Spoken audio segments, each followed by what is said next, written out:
Get 'em. Welcome, folks.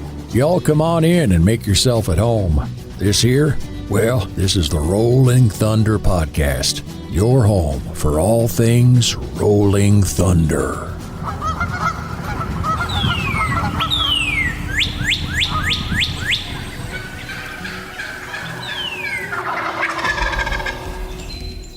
This episode is brought to you by Mossy Oak, because everything is better in Bottomland.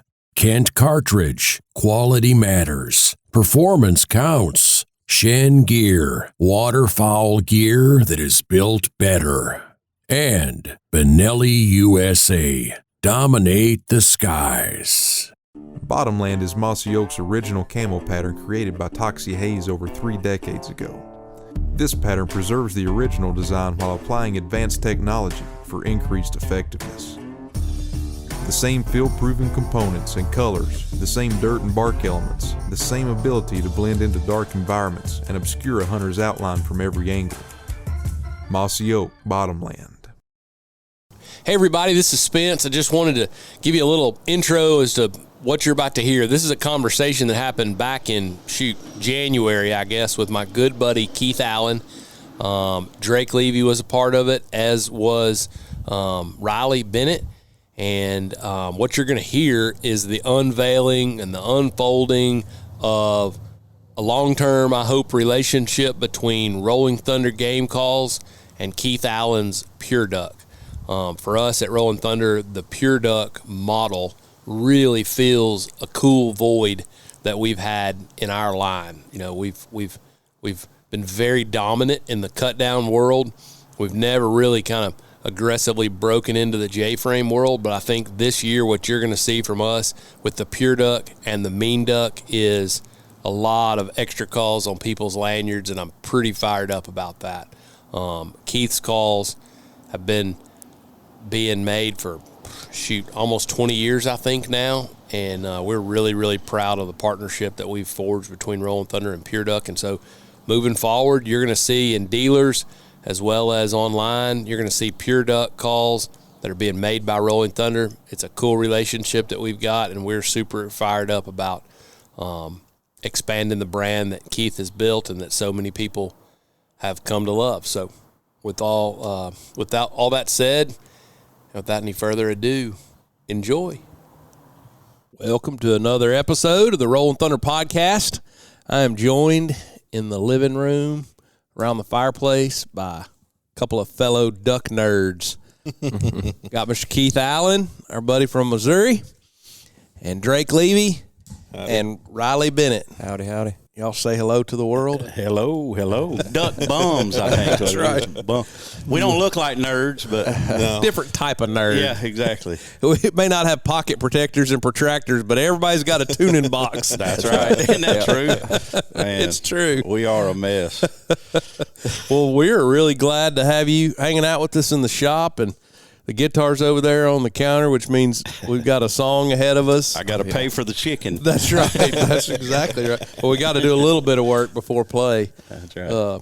So I guess the big news is that we're working together on resurrecting not resurrecting, but continuing the legacy of the PureDuck. That's right. Energizing it. There you go. As I put it. You know, right. I have been working full time with a necktie around my neck most days, and a lot of that's during duck season. I haven't been super happy about it, and because of that, the brand hasn't had the energy and that it deserves, quite frankly. A lot of people, I've told several people in messages that send me, they're bragging on PureDuck. They're, thanks for what you do. We love what you're doing.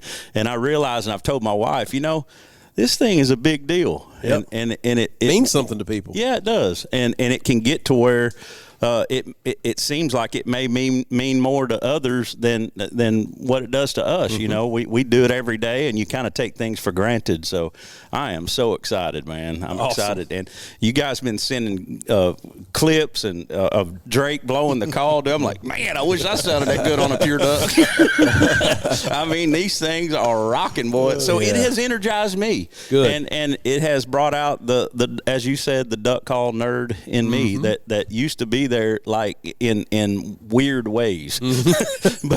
but I've kind of come out of it because I figured out 20 years ago, Spence, that I wasn't going to be able to pay the bills as nerdy as I was about duck calling. I was sleeping in a truck and duck hunting, and that's all I thought about. And I've had to figure out a way to make a living, and in doing so, I had to give up a little bit of that time. But man, I am so fired up that you guys are going to give this the energy that it deserves, and folks are going to know about the brand and get a hold of the call. So appreciate you.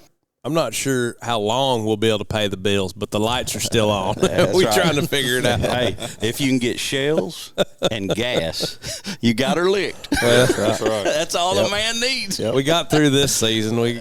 We'll see how we go in November, but things are looking up. So well, break us down kind of the history of the PureDuck. Where did it start? Okay. What year? Give us the whole history. Well, my history is that of coming up in the ranks of contest calling, Main Street style calling, right? And I was fortunate to be under the tutelage of Rick Dunn and Butch Richenbach to a great extent.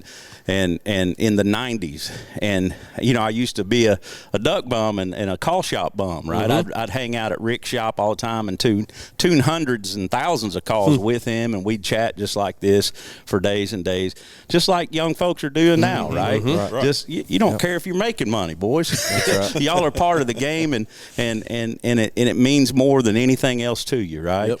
Well, in conversations with Rick about hunting calls, I would always say, and he may not even remember this, but he was an instrumental part of my getting my call. I would always tell him, Rick, here's the deal. When a duck squalls out, I'm telling you, they squall out at a higher pitch than what duck calls do. In other words, when I hear a duck call, that sounds like a duck call. And there's some ducks that do that. But this is me and Rick talking 25 years ago, right? And I'm like, but man, at night I would sit at night for hours on end and listen to him, right? At night, I would hear him in my mind squalling out higher. And that's what I wanted, right or wrong. Right or wrong, that's what I wanted. And he said, and I'll never forget Rick, he said, well, I don't agree with you, but I can show you how to get that. That's great. And Rick helped me design, and he basically designed the geometry for my PureDuck call. Yeah, awesome. And we got to making them back then, and the first batch that I sold commercially, I was actually in school in Memphis, and that was 2001. And that's what, 22 years ago, right? And so the first 3 years of the PureDuck brand, those calls were manufactured when I was out of Memphis, and it says Memphis, Tennessee on those calls. Yep.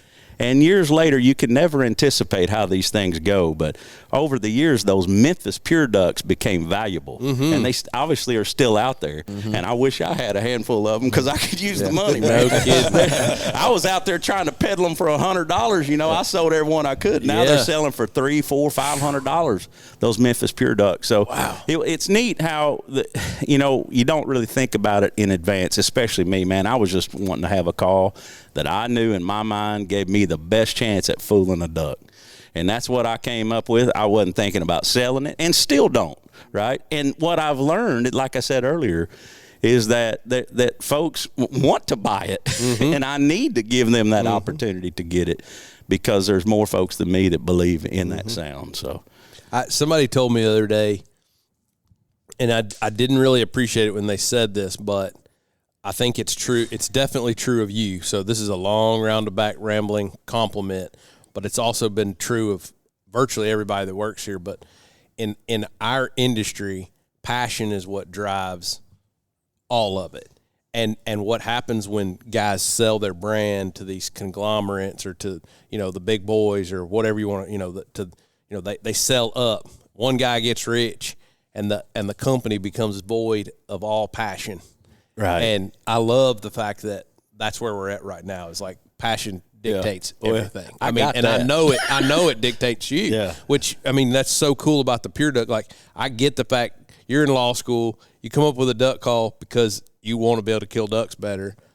Not because you wanted to be famous and have your name printed on everything. And, I love that. That's right. I was convinced that I could reach a duck better and affect him, right? AFFECT, affect him, which is what I'm out there for, right? I was convinced that I could affect him more if I could have a little bit thinner and higher pitch sound.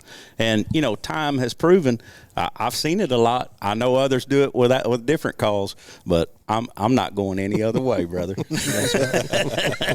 I've seen it too many times. So you mentioned the city on the bottom of the sticker. Yeah. Name them all. So it started in Memphis, and then when I left law school, we moved to my native Southeast Missouri, rented a house from a buddy that had a farm in Oran, Missouri. I'm not from Oran. I don't have any ties, didn't then and don't now. But, I've been poor my whole life, and my buddy said, hey, we'll rent you this house for $300. So I lived in Oran. So I was there. I was there for, I think, my wife and I were there for 3 or 4 years.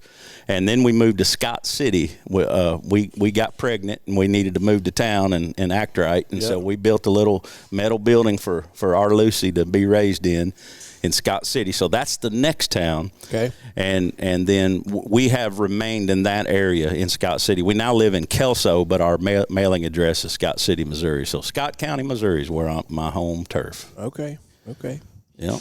That's pretty slick. Now it's going to be Somerville. That's pretty neat. Dude, I love it, man. It's crazy. It's crazy how paths cross and just, in the good Lord's, timing and plans, things come about. But Keith's best friend in law school was Mr. Harris Armour's son, who's a farmer just right down here, Armour Road on the right-hand side. And their kids are being, Cindy, Matthew's wife, and Lindy are buddies.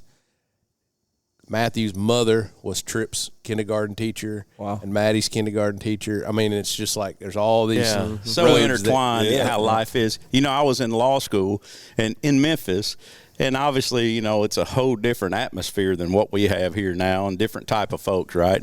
And my buddy Matthew walked up to me, and we'd only known each other a few months, and he said, hey, man, best I can tell, you like to hunt. He said, man, I got a bunch of does I need shot on my farm. I said, I will fix you up. And we shot so many deer on his farm. It was fun. My wife and I shot her first deer. In fact, we were going to the check station at Jack's down the road here. And she, out of the blue, after having shot a deer, she's high as a kite, shot a deer, and we having a good time. She goes, I'm going to get a bow, and I'm going to shoot an elk.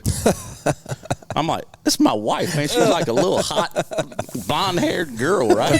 And she did. And she did. Yep. Right? She got drawn in the Gila of New Mexico the first year she drew. I've never killed an elk. I called the thing up 25 yards. She smoked it. Wow. And I've been pestering you to go back ever since. But how life happens, right? Crazy. That conversation happened right here in Somerville, Tennessee. And my calls are going to say Somerville. It's hard for me not to get emotional about that, awesome. man. I'm proud of it. That's awesome. That is cool. Yeah. Well, so it's, what's today? February the 3rd, right? It's a Friday. Yep. Icy outside. Yep. We all agreed just a few minutes ago over some fried chicken that we'd rather be duck hunting. That's right. We should be. And there wouldn't be no pressure. Fourth split. Yeah, the fourth split. We can float a sixth. Yeah, I believe we could get them today. I believe we could get them. I guarantee you, this crew right here could. I like our odds. I do too. So we've got. I guess this would be the first one of the PureDucks that come out of here. Yeah. What do you think, man? I no kidding. When I got here, I told you this, I have done this process quite a few times in life. Over the years, I've actually worked devising calls, mold injection calls. I've dealt with machinists in this process, and it can be traumatic, man. If you have problems, it can be days and days figuring out when it's just not right. I walked in here, I'm telling you, in 40 seconds, I knew we were done. I said, "Where's the chicken?" This thing is bad, boy. That's a true story. And the thing about my calling philosophy And I've done a lot. Actually, over the years, I think I may have become more well-known for teaching calling than even my calling. There's a lot of people I consider can call better than me. But I've always been a thinker, and my dad is not a duck caller, and I have tried for 30 years to teach him to call. So I have tried to come up with every way to explain it. So, and how I teach calling is it all goes back to the quack.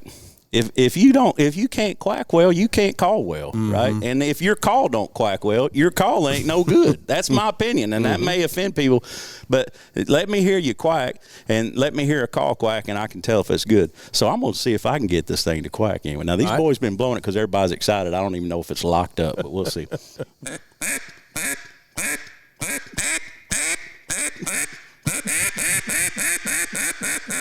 That is a pure duck, right? It's just a little old live hen. She ain't but 2 pounds, Spence. A lot of these calls come out in the last 20 years think that they're 50. That's exactly right. That's right. She ain't angry. We're selling 50-pound duck calls all They sell like fire, baby. I'm telling you. They sell like fire. You got one that weighs more? Yeah, I know. If you got one that weighs 100, I'll take it, right? But no, seriously, you know, I'm more old school, I guess, and I always thought if I could actually sound exactly like one, I'd have a better chance. Now, you know, we could talk all day about calling philosophies, and I love calling with other styles, and I actually do love when a group of callers, the mixed timbres of several different types of calls, because that's how ducks sound. Yeah, you're you right. one old Absolutely. flat, right? All kinds of tones, right? But for me, I'm never comfortable unless I felt like that you boys were 120 yards from me, didn't know I was there, and thinking, scratching it. Was that a duck? Was that a duck? Right? That may not help me kill ducks, but it fascinates me fooling people. Absolutely. And this sucker right here will do it, man. I appreciate your team. And Drake, no kidding, when I got that clip this week of you blowing that call, I knew we were done, Dub. He said that sound may not be for everybody, but by God, that's exactly what I want it to sound like. That is it, baby. That sounds perfect. I love Talk it. just a little bit, since we're nerding out here, and I want two of y'all to talk about this, but talk just a little bit about rasping a call and you putting it in the call versus kind of there's a lot of calls on the market today that we used the term earlier, muddy. Yeah. That are kind of have a lot of built-in rasp. Like, break that down. And I'm not damning any call, right, or talking down to anyone. But my philosophy is that certainly a call has to have enough inherent rasp to be ducky, right? I mean, that's the English word we use, raspy, right, to sound like the timbre of a quack of a duck, right? That's for whatever that word means. That's the word we use. That's right. So there has to be a requisite amount of rasp in a call for it to sound like a duck. But if I can't get the rasp out of it, then I'm not in control of it, right? It has to be able to be thin, or I'm stuck with sounding like one duck. Maybe it's a faster duck or a slower duck, but it's the same blame duck, right? And I always have this feeling that if they're flying over me and I sound like a couple dozen of them, I'm going to have a better chance than sounding like one. Absolutely. Right? Yeah. So if I can make one real thin and then make one real coarse, and you know, that's kind of an old school type of what we used to call back in the day meat calling, right? That was a deal that, quite frankly, whatever you think about my old buddy Kent Cullum, but he came up with that idea, right, of doing those thin, coarse, and a lot. That was his stamp on our game, and he deserves recognition for that, right? There's a stamp out of Stuttgart on the cut down game, right? Oh, absolutely. And you're going to have a lot of trouble killing ducks around a crew blowing cut downs. That's why you sell them, my friend. That's right. That's right. You're right. Because you're going to have a lot of trouble shooting ducks beside boys that are blowing them. They're too strong, especially boys that want to feed call on them. That's all you got to do on them rascals. Now, don't be telling everybody everything now. You get 3 or 4 fly over guys that. vegging out on them. They can't fly over that. If you got 4 or 5 guys, I've never done it. But I don't want to be next to folks that are, because I know what it sounds like, 4 right? or 5 guys with a good hum. Solid hum. Yeah. That's how they sound at night, man. That's how you say. Here, I call it a roar, of feed that lays it down. They never let it up, and they're doing that to space one another. Don't get in my food bowl. They're not saying, "Hey, fellas, come on down here and eat." They're saying, I will kill you. It's aggressive. You're right. Yeah. You're and, right. and if folks are listening, that's a calling tip. If your chuckle sounds like a chuckle, and it's trying to make them sound like, man, it's good down here, you should come. That is not what they're saying. They're saying if you get in my food bowl like a Rottweiler, you're going to get bit, and you will call different when you have that paradigm. And that's what your call does so well. And I hate to be around 4 or 5 folks that have got that because they can't let go of that. Ducks are in the air, and they can't just, we're ignoring that. That's fun stuff, boy. But if you got that roar and you got me, that does compliment it. Right? It's all over, baby. No doubt. No doubt. No doubt. So there's a place for every style of call. I don't even know where we were, boys. Y'all give me something. It was I about know we're having fun. I was kind of mesmerized. cleanliness at the top. Yeah, I'm Like just over listening here. coming over that aggressive chatter. I was like, well, I think I'll go there. Isn't that awesome? Because, I mean, we're killers, really. I mean, we're sitting here trying to be nice, but really we're not. If there's mallards around, we are not nice. Truth be told. And we just told that scenario, and all of a sudden we went into combat mode. Because you're right. Truth be told, all 4 of us walk away from a paycheck tomorrow. If we I guarantee you, they're living. I'd walk barefoot right now to Arkansas to shoot a duck. I'm telling you. Good gravy. I may get to wet my whistle one more time tomorrow. Oh, with the kids? Yeah. That's Kids and some awesome. veterans. We got a few veterans we're going to take. That's awesome. Try to I get had a underneath them. little talk with Tripp yesterday. I said, now listen, Saturday morning, old Dad's not supposed to be on the gun. I said, I'm gonna need your A game. This is my parting shot. I said, I don't want to walk away after you just scaring a whole bunch of them now. So Well, he said, okay, you just set him Dad. on the water, Okay. he'll be fine. That's exactly right. That's what we did the other day. Gracious. Yeah. Set them on them. I think I shot every duck that I shot. At least landed on the water and was either on the water or it was getting up off the water. Same with me.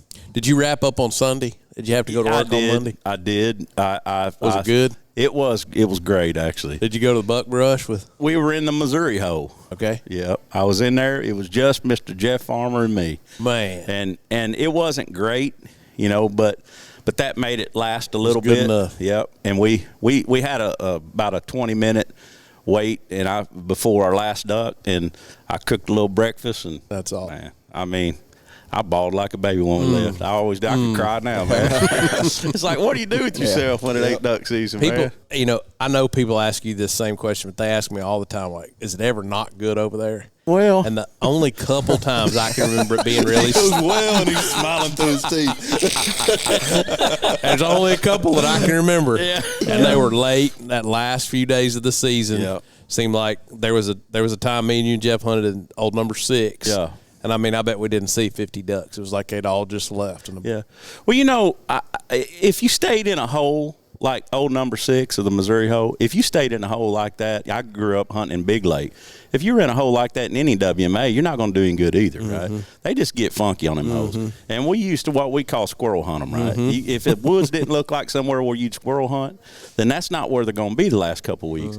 But we're so spoiled, it's hard for us to leave these holes that we see them get in there, and we usually end up getting them. But it's not slow because, lack of proper management, as you know, or the lack of ducks. It's slow because, man, mallards can only be hammered in them holes so much until they put it all together. Every time I go in something that looks like this, it gets salty. I always wonder how many times they've flown over a spot. You know what I mean? Like that, like when you hunt them all season. I mean, they get educated because you start watching them, figure it out. But I wish I knew if it was 3 times or 4 times or 10 times. I wish I knew how many times it was before they really started to click and go, I think I'm going to fly over here this time. And who knows what causes it, but in my mind, it's like if they just happen to light outside of a hole, then they don't encounter trouble. That happens a couple times, then the conditioning is hit, right? They have figured it out that there's no boogeyman there. But now this is going on to hunting tips, not about PureDuck or Rolling Thunder. But I'm telling you, if you guys that hunt WMAs would get out of them holes, figure out exactly what the wind is, and think of the wind like a needle. Yep. And if you find a slit in the trees, and I'm talking about where one tree is down, I'm not talking about a hole or clearing, just anything, you can line them up and tell your buddies to shut up until they get downwind on that needle and pop them one time. They're dead if they respond to that. You're right. Because they will hit that slit and be in a gill net and not know what's going on, because they have done that hundreds of times at that point and never been shot. You can actually use the squirrel woods to your advantage.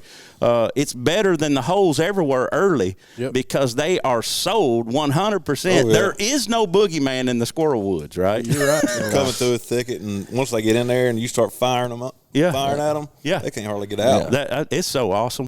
Dennis used to say they're a lot like rabbits. They like them thickets. Yeah, that's right. They like that overhead protection in a thicket.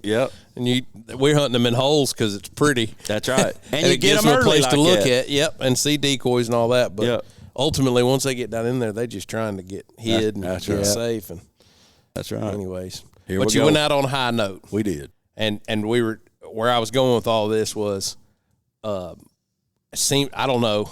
Maybe it's just my luck, but it seems like always the last 100 to the season are slower than all the rest of them. And I went out on a really high note. I know you guys did, and I know you were grateful too. And so, not much to complain about this year. Oh, man. I mean, just been a dandy of a season all around. I'm telling you, I'd go with dip nets now, man. I don't need no. I mean, it's hard to not be grateful, no matter what the kill is, man. It's the best time of life. And speaking of grateful, I want to bring up my favorite thing I've seen on social media in a long time is your hashtag, we get to duck hunt. We get to duck hunt. Man, that's rich. Yep, that's right. It's good. Yeah. That came from, actually from my heart. I was in a clip, a video. I was filming a selfie years back, the last day of season at White Oaks. And my buddy was driving a John Deere tractor down at White Oaks. He's a farmer from Missouri. He had come down there hunting with me. We boat blind hunting. The river was up. Last day, we had absolutely poleaxed them, right? And so, I mean, I was just overcome with emotion. I'm feeling myself. I could start getting emotional. I said, we get to duck hunt. Can you believe that? We get to duck hunt. And it occurred to me that's a mantra. It is. We talked about the other day around here because it's so easy to, in the way things are today and social media and all the things, we get caught up in we have to, or we, like it's so hard and so, and we miss. I wish it was done. We miss the gratitude side of it. And I mean, we live in a time where we don't have to kill ducks to feed our family. We got a grocery store right down here. That's so right. it's not a necessity. That's right. It's a passion driven thing. And how cool is it that we get to do that? It's the simplest way to look at that. What in the world would you do if you didn't duck hunt? I'd have a lot more money. I know you'd be boring too. You'd be miserable. Clothes will be Skinny washed. jeans. Yeah, no telling you'd what. be prettier. I mean, No doubt about it. Less gray hairs. Yeah, exactly. I might actually make it to the end of one of them Christmas movies. Slendy exactly. likes. Exactly. Man. Man. But we do. We get to duck hunt. Yeah, man. that's cool. I'm as thankful. heck. So, well, man, thank you so much for joining us for podcast, and we're fired up about the PureDuck and part of our line that we've never really had, and so we're just really glad to be linking up arms with you and on your team. Oh man, I'm thankful. My wife and my daughter Lucy, it's our baby, right? Yeah. And we're proud to hand it over to y'all. Awesome. I know I wouldn't have thought about doing it with anybody else, Spence. Well, I appreciate that. That's a very kind compliment, and I feel the same way about you, pal. Good deal. All right. Or y'all two go get a room. Play me a song first. We're going to all sit right here and listen to Keith play. Yeah, I'm play gonna me a sing song to him a first. little bit first. Oh man, and it's not just you. No kidding, it's your team, man. These young guys you got, dude, they inspire me. Listen, they're amazing. You figured it out earlier with Mark and with these guys. This is the reason that, they're sticking around for the fried chicken and the days they get to go duck hunting. That's about it. And I'm just trying to make sure we got some good folks around on this They team. are awesome, like so good. Yeah, we're very blessed, and team is a big deal around here. So All right, we're sitting here talking about duck calls, and we got gazillion time world champion there stretching mouth yelp or something. Yeah. isn't that awesome? It's pretty cool. It is. It really a good is. life, man. So, all right. Well, we'll catch you on the next one. Make sure you get out there and buy you a PureDuck or 3 or 4 because Lucy's college education depends on it, and my kids' college education. At some point, these two knuckleheads are going to have some kids in their college education. And shotgun shells are outrageous, too. Yeah, that's right. That's all I'm thinking about. You can buy 2 PureDucks for what a case of shotgun shells costs these days. So. And you need to buy shotgun shells is what you meant. That's exactly right. That's exactly what I'm talking about. Hey, shotgun shells and gas. That's all you need, man. You're right. You're right. No doubt about it. All right. Well, we will catch you on the next one. Hey, y'all, this is Spence and Frawley, and just wanted to say thank you for listening to another episode of our podcast. We really, really enjoy producing this podcast and would be really grateful if wherever you get your podcasts, if you would subscribe to the Rolling Thunder podcast and give us a 5-star rating.